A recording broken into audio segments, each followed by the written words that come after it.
ایک مرتبہ حضرت موسیٰ علیہ السلام نے رب کی بارگاہ میں عرض کی، یا مولا، جب کوئی نیک بندہ تجھے بلاتا ہے تو تو اسے کس طرح جواب دیتا ہے، اور جب کوئی گناہ گار بندہ بلاتا ہے تو اسے کس طرح جواب دیتا ہے؟ اللہ رب العزت نے ارشاد فرمایا، اے موسیٰ، جب کوئی نیک بندہ مجھے بلاتا ہے تو میں اسے کہتا ہوں، یا عبدی، اے بندے میں حاضر ہوں، اور جب کوئی گناہ گار بندہ بلاتا ہے تو میں کہتا ہوں، یا عبدی، یا عبدی، یا عبدی۔ تو موسیٰ علیہ السلام نے عرض کی، یا مولا، جب کوئی نیک بندہ تجھے بلاتا ہے تو تو اسے ایک مرتبہ جواب دیتا ہے، اور جب کوئی گناہ گار بندہ بلاتا ہے تو اسے تو 3 مرتبہ جواب دیتا ہے۔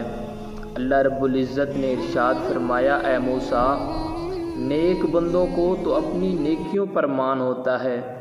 اور گناہ گار بندوں کا تو مان ہی میں خود رب العلا ہوں۔ سبحان اللہ، خدا اپنے بندوں سے کتنی محبت فرماتا ہے۔